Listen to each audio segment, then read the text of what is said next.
नमस्कार। Astrology pro channel में मैं दीपक लोहनी आपका हार्दिक स्वागत करता हूं। आज हम बात करेंगे गुरु ग्रह, जो धन और शिक्षा के कारक ग्रह है। उनकी कुंडली में एक महत्वपूर्ण भूमिका रहती है, तो इसके बारे में आज चर्चा करूंगा। और आपको मैं चंद्र कुंडली के माध्यम से यह समझाने का प्रयास करूंगा कि चंद्र कुंडली में बृहस्पति की हर भावों पर, अलग अलग भावों पर उपस्थिति हमारे किस क्षेत्र के लिए उत्तम है और किस क्षेत्र के लिए खराब है, इसके बारे में मैं आपको विस्तार पूर्वक बताऊंगा।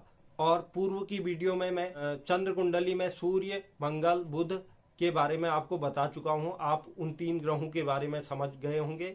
आज मैं बृहस्पति ग्रह की बात करूंगा और आने वाले दिनों में शुक्र और शनि ग्रह।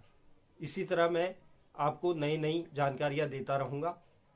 तो आज बात करते हैं हम गुरु ग्रह की, जो ज्योतिष शास्त्र का एक महत्वपूर्ण विषय है। तो उस बारे में आज चर्चा करेंगे।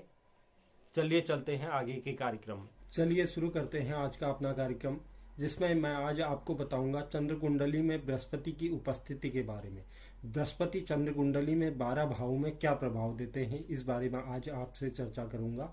अगर चंद्र कुंडली के प्रथम भाव में देवगुरु बृहस्पति आकर चंद्र के साथ विराजमान हो जाते हैं तो वह व्यक्ति को सर्व दोषों से मुक्त बना देते हैं। यहाँ पर बैठे हुए बृहस्पति व्यक्ति को धनवान, बलवान और हर क्षेत्र में निपुण और एक कुशल व्यक्तित्व का व्यक्ति बना देते हैं। तो यहाँ पर बैठे हुए देवगुरु बृहस्पति चंद्र के साथ बहुत शुभ फल देते हैं। अब बात करते हैं द्वितीय भाव में। अगर द्वितीय भाव में आकर चंद्र कुंडली के द्वितीय भाव में आकर देवगुरु बृहस्पति विराजमान रहते हैं तो ऐसा व्यक्ति राज्य में प्रतिष्ठा पाने वाला, शतायु, लंबी आयु वाला, अतिशय तीव्र, पराक्रमी, धर्मवान और पाप से रहित होता है। यहाँ पर बैठकर देवगुरु बृहस्पति व्यक्ति को पाप से रहित भी बनाते हैं। अगर चंद्र कुंडली के तृतीय भाव में आकर देवगुरु बृहस्पति विराजमान हो जाते हैं, ऐसा मनुष्य स्त्रियों का प्रिय और उसके 17वें साल की आयु में उसके पिता के धन में वृद्धि यहाँ पर बैठे हुए देवगुरु बृहस्पति करवाते हैं।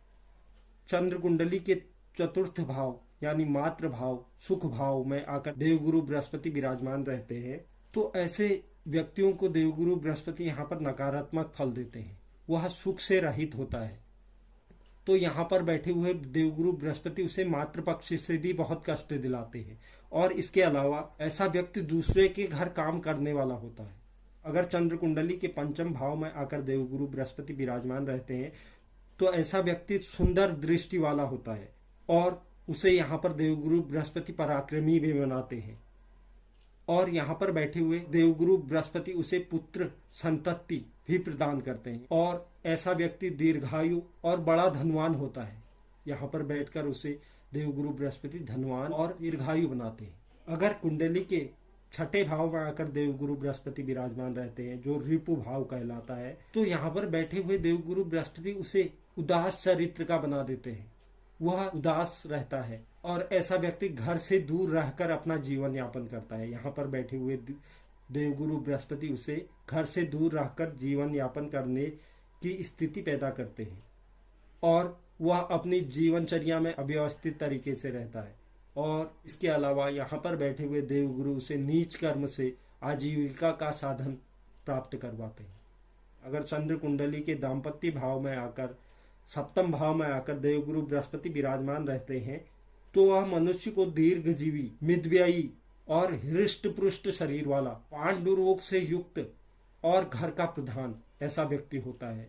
इसके अलावा यहाँ पर बैठे हुए देवगुरु बृहस्पति यहाँ पर अकेले बैठे हैं तो वह दाम्पत्य जीवन के लिए सही नहीं माना जाता है। अगर चंद्र कुंडली के अष्टम भाव में आकर देवगुरु बृहस्पति विराजमान रहते हैं तो यहाँ पर बैठे हुए देवगुरु बृहस्पति उसे देव सतत रोग से युक्त तथा सर्वगुण संपन्न, रोग से युक्त तो रहेंगे, उसके अलावा सर्वगुण संपन्न भी ऐसे व्यक्ति रहते हैं। और अगर किसी व्यक्ति के यहाँ पर अगर देवगुरु बृहस्पति रहते हैं तो उसके पिता के साथ संबंधों में कुछ खटास उत्पन्न करते हैं। अगर चंद्र कुंडली के नवम भाव में आकर देवगुरु बृहस्पति विराजमान रहते हैं तो ऐसा व्यक्ति धर्मात्मा प्रवृत्ति का होता है और ऐसे व्यक्तियों को धन से संपन्न, अच्छे कार्यों को करने वाला, सुमार्गगामी, देवताओं और गुरुजनों की सेवा करने वाला ऐसा व्यक्ति होता है।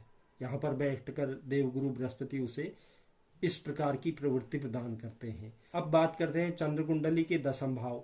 अगर यहाँ पर देवगुरु बृहस्पति विराजमान रहते हैं तो ऐसा व्यक्ति पुत्र और अपनी स्त्री को छोड़कर, इसका मतलब वह अपने दाम्पत्य जीवन को छोड़कर वह व्यक्ति तपस्वी प्रवृत्ति का हो जाता है। यहाँ पर बैठे हुए देवगुरु बृहस्पति उसे तपस्वी प्रवृत्ति का बना देते हैं।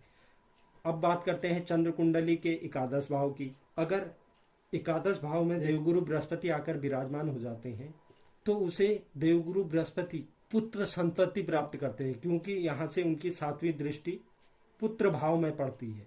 इसके अलावा वो विद्यावान, धनवान और प्रभावशाली होता है। उसका प्रभाव हर जगह फैला रहता है। अब बात करते हैं कुंडली के द्वादश भाव। अगर जन्म काल के समय देवगुरु बृहस्पति यहाँ पर आकर बैठ जाते हैं तो ऐसा मनुष्य अपने परिवार का विरोध करने वाला होता है। यहाँ पर बैठे हुए देवगुरु बृहस्पति उसे ऐसी प्रवृत्ति का बना देते हैं कि वह अपने परिवार का सदैव विरोध करता है। और यहाँ पर बैठे हुए देवगुरु बृहस्पति की दृष्टि षष्ठम भाव में पड़ती है। इससे उसके दुश्मनों का नाश होता है। तो आज मैंने चंद्र कुंडली में देवगुरु बृहस्पति की स्थिति के बारे में बताया। उम्मीद करता हूँ कि आप लोग अच्छी तरह समझ गए होंगे। तो आपको कैसा लगा आज का कार्यक्रम? गुरु ग्रह की चंद्र कुंडली में स्थिति के बारे में आज आप समझ गए होंगे कि यह हमारे किस किस भावों पर क्या क्या प्रभाव डालते हैं। इसी प्रकार से मैं रोज नई नई जानकारियां आपके साथ शेयर करूंगा। आप मेरे साथ सदा यूं ही बने रहें। और जो दर्शक मेरे चैनल पर नए हैं वो मेरे चैनल को लाइक कीजिए, शेयर कीजिए, सब्सक्राइब कीजिए और बेल आइकन को जरूर दबाइए, जिससे आगे आने वाली वीडियो का नोटिफिकेशन आपको पहुंचे। धन्यवाद।